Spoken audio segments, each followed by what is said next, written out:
अक्सर हम जिंदगी में भागते ही रहते हैं, कभी काम के पीछे, कभी पैसों के पीछे, कभी ख्वाबों के पीछे और कभी उन लोगों के पीछे जिन्हें हम खोना नहीं चाहते। पर कभी कभी जिंदगी में ऐसे लम्हे आते हैं जहां आप ठहरने के लिए मजबूर हो जाते हैं और हर पड़ाव में सुकून नहीं होता, खासकर तब जब आपने उसे चुना ही ना हो।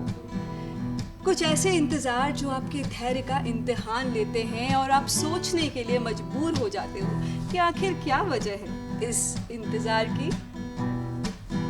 इंतहा हो गए इंतजार की, आई ना कुछ खबर मेरे यार की। ये हमें है यकीन बेवफा वो नहीं, फिर वजह क्या हुई इंतजार की। बात जो है उसमें बात वो यहाँ कहीं नहीं किसी में, वो है मेरी बस मेरी शोर है यही गली गली में।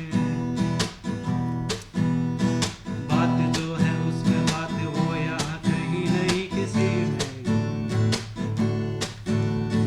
वो है मेरी बस मेरी शोर है यही गली गली में।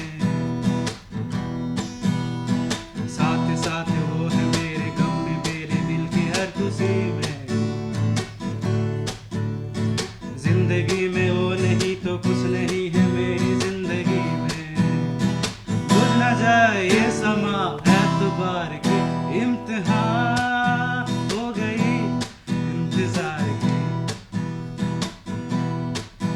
आई ना कुछ खबर मेरे यार की। ये हमें है यकीन बेवफा वो नहीं, फिर वजह क्या हुई इंतजार की। हेलो, नमस्ते, जोहार। मेरा नाम डॉक्टर साक्षी है और आज मैं एक आर्टिस्ट हूँ। मेरे साथ आज गिटार पे है प्रशांत।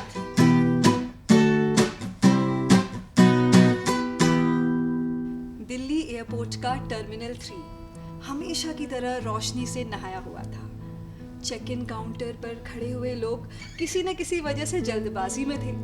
किसी को इंटरनेशनल मीटिंग पकड़नी थी, किसी को शादी में पहुंचकर अच्छी अच्छी रील्स बनानी थी और किसी को बस घर पहुंचने की जल्दी थी।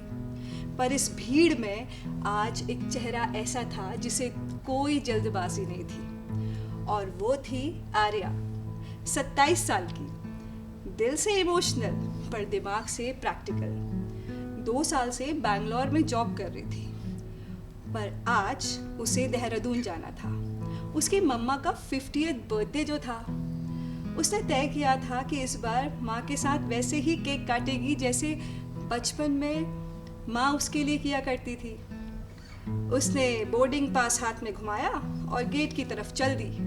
उसकी फ्लाइट का यूजुअल टाइम 7:05 पे था, पर अचानक से एक नोटिफिकेशन चमका उसके फ़ोन पे जो था डीले। New time 9:15। उफ, अब यही होना था। उसने गहरी सांस ली और वो पास लगी हुई कुर्सी पर जाके बैठ गई। कॉफ़ी पीने के लिए उठने का मन नहीं किया। स्क्रीन्स, डेडलाइंस, क्लाइंट कॉल्स, सब चीज़ों से छुट्टी लेकर आई थी और इस डीले ने उसे एकदम खाली कर दिया। इतना खाली कि वो सोचने लगी कि क्या यही ज़िंदगी है, भागना, थकना और फिर भागने के लिए तैयार हो जाना। तो उसी पर मैंने कुछ लिखा था कि हम मंजिलों के पीछे भागते रहे, खुद को ख्वाबों की धूप में जलाते रहे। खुद से मिलने का वक्त ही नहीं मिला, खुद से मिलने का वक्त ही नहीं मिला। आईने में खुद अजनबी से नजर आते रहे, आईने में खुद अजनबी से नजर आते रहे। एक्सक्यूज मी, क्या मैं यहाँ बैठ सकता हूँ? एक आवाज़ आई। आर्या ने देखा एक लंबा हल्की दाढ़ी वाला सादगी से भरा हुआ चेहरा। उसने बोला कि एक्चुअली यहाँ पर ना एक चार्जिंग पॉइंट है, तो इसलिए। आर्या बोली हाँ श्योर बिल्कुल। उसने हाथ बढ़ाया और बोला मैं कबीर। आर्या ने भी हिचकिचाते हुए हाथ मिलाया, बोली आर्या। फ्लाइट 6E297 वो डिले वाली। आर्या मुस्कुराई और बोली हाँ। Oh my first trip to Uttarakhand and this flight is already showing me the mountains of problem. ये बोलकर वो हंस दिया। आर्या भी मुस्कुरा दी। वैसे मुस्कान भी क्या कमाल की चीज होती है ना, कोई भी अजनबी को अपना सा महसूस करा देती है। एक अजनबी हसीना से यूं मुलाकात हो गई। एक अजनबी हसीना से यूं मुलाकात हो गई। फिर क्या हुआ ये ना पूछो, कुछ ऐसी बात हो गई। वो अचानक आ गई यूं नजर के सामने। वो अचानक आ गई यूं नजर के सामने। जैसे निकल आया घटा से चाँद, चेहरे पे जुल्फें बिखरी हुई थी, दिन में रात हो गई। एक अजनबी हसीना से यूं मुलाकात हो गई। फिर क्या हुआ ये ना पूछो, कुछ ऐसी बात हो गई।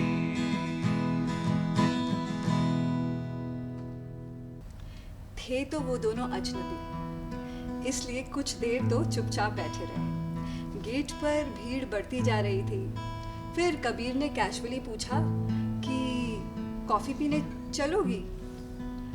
आर्या मना करना चाहती थी, पर उसकी दगाबाज जुबान से निकला हाँ चलो। दोनों कॉफी पीने के लिए चल दिए। बातों ही बातों में कबीर ने पूछा कैसी ट्रिप है, फैमिली ट्रिप या वर्क ट्रिप। आर्या ने थोड़ा रुककर बोला कि फैमिली ट्रिप।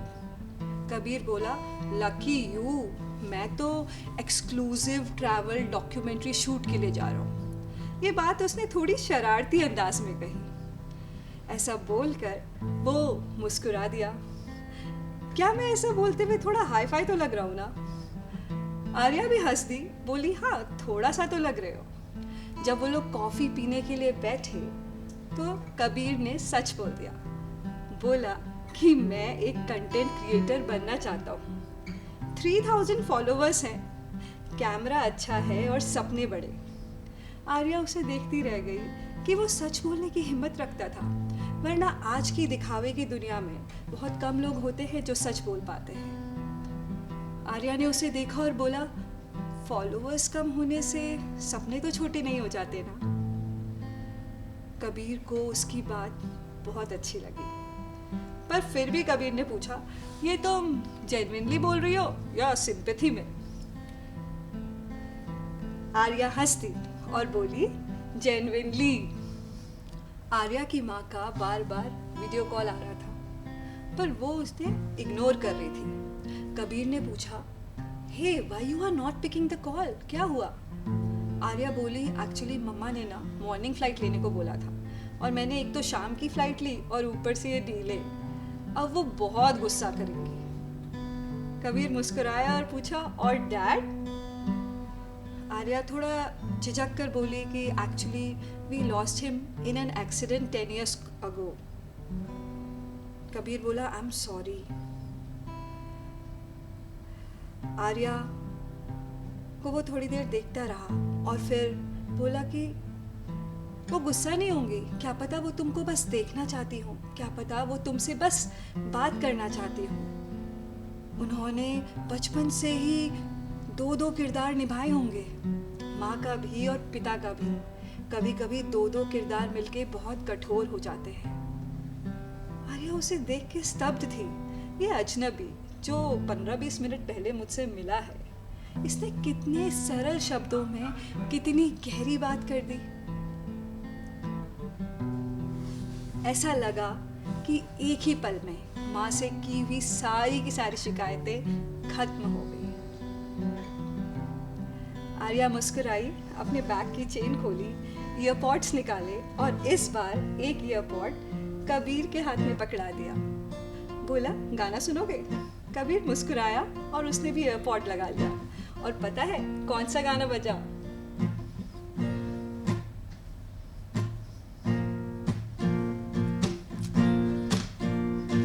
नहीं नहीं नहीं, ये बातें है पुरानी। कैसी पहेली है ये, कैसी पहेली जिंदगानी।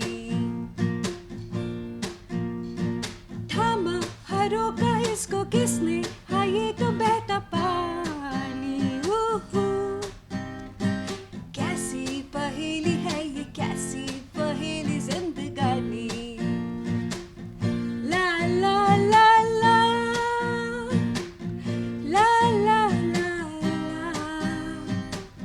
जू जू जू जू जू जू जू जू जू। पीले इसे, इसमें नशा, जिसने पिया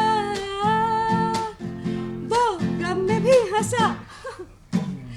पल में हंसाई और पल में रुलाई ये कहानी।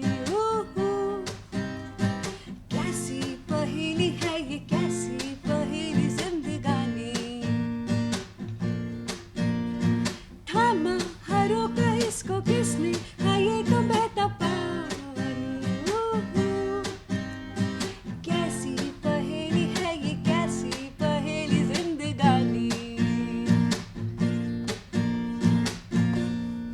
फाइनली 1 घंटे बाद फ्लाइट बोर्डिंग चालू हुई और कोइंसिडेंटली कबीर और आर्या की सीट 17A और 17B। उप्स, हम फिर से टकरा गए। सभी लोगों को प्लेन में बैठा दिया था, सीट बेल्ट साइन ऑन था कि तभी अचानक से एक अनाउंसमेंट हुआ पायलट का।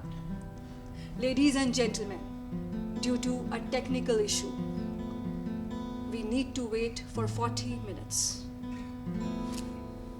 एक साथ पूरे प्लेन ने गहरी सांस ली। निराशा, चिड़चिड़ापन और ओ नो वाला reaction. Seat belt sign on था, सब लोग बैठे हुए थे, पर फ्लाइट में एक 75 इयर्स के बुजुर्ग अंकल सबसे ज्यादा एक्टिव थे। एयर होस्टेस सामने से गुजरी नहीं कि बेटा पानी मिलेगा, बेटा ये तो ठंडा पानी ले आई, तुम गर्म पानी लाओ।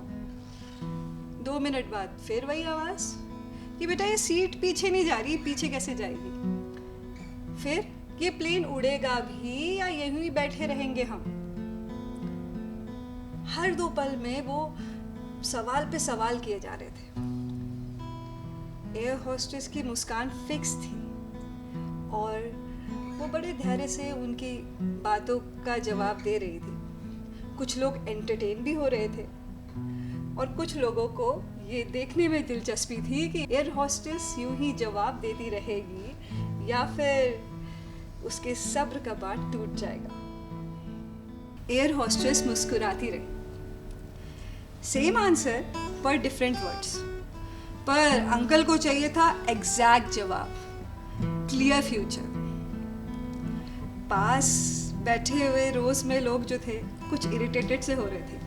किसी ने आंखें घुमाई, किसी ने ईयरपॉड्स उठा के कान में ठूस लिए। तभी पायलट का एक और अनाउंसमेंट हुआ, ladies and gentleman, the technical issue is resolved. but weather clearance is still pending. Uncle एकदम से झुंझला गए। हम इनसे पूछ रहे हैं और इनको खुद ही नहीं पता। उनके साथ जो उनकी वाइफ ट्रैवल कर रही थी पहली बार बोली, अरे छोड़िए ना, पूछ पूछ के उड़ थोड़ी जाएगी। अंकल पहली बार चुप हुए। वैसे भी जिंदगी में हर चीज हमारे हिसाब से नहीं होती, और क्या हम तब जिंदगी से ऐसे ही पूछते रहते कितनी देर लगेगी? क्या पता भगवान चाह रहे हैं कि हम कुछ पल और साथ बिताएं। अंकल उन्हें देखने लग गए। आंटी बोली, वैसे भी कल सुबह तुम बड़े बेटे के साथ और मैं छोटे बेटे के साथ चली जाऊंगी। आर्या और कबीर उनकी सीट के पीछे बैठे हुए थे, उनकी बातों को ध्यान से सुन रहे थे।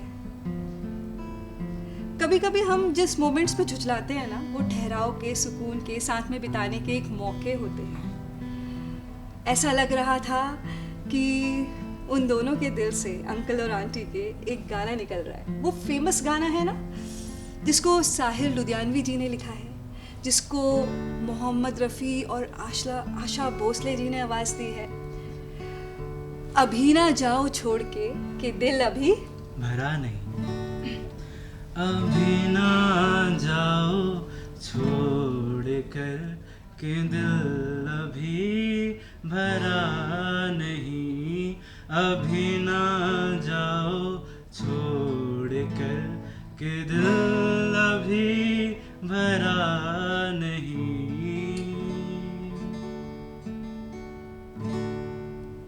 एयर होस्टेस जब वापस आई तो इस बार अंकल ने बस बोला, थैंक यू बेटा। हम जिनसे बार बार जवाब मांगते हैं ना, कई बार उनके पास भी जवाब नहीं होता। हर उलझन का हल सवाल नहीं होता।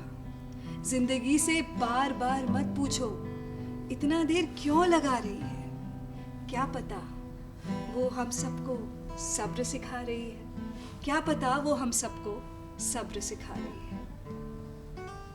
कबीर सोच रहा था कि जिसको हम डीले समझ रहे थे, दरअसल वो ठहर कर महसूस करने वाले पल थे।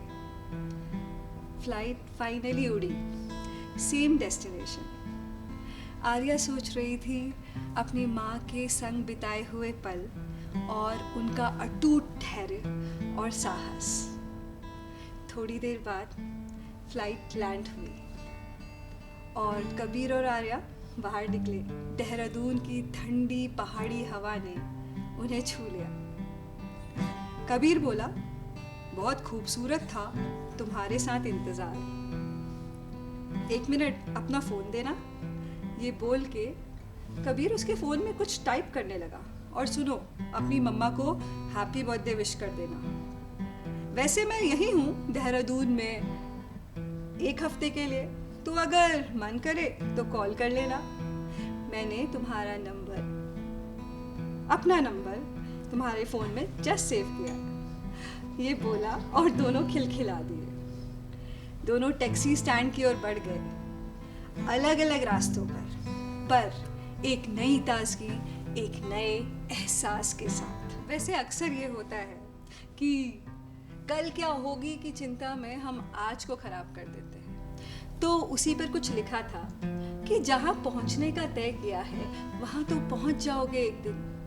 हाँ, कभी गति तेज होगी ज़रूर, और कभी हौले हौले सुस्ताओगे कुछ दिन। आगे बढ़ने का तय किया है तो पीछे चले जाएंगे ये दिन, पर अगर मुस्कुरा के बिताओगे तो बहुत याद आएंगे ये दिन। अगर मुस्कुरा के बिताओगे तो बहुत याद आएंगे ये दिन। तो कल की चिंता में आज खराब नहीं करना। जिंदगी के हर पल से बाहें खोल कर मिलना।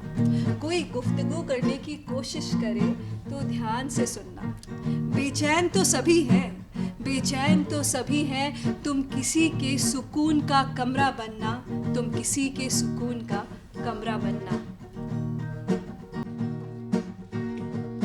हम जो चलने लगे हैं ये रास्ते, आहा हा,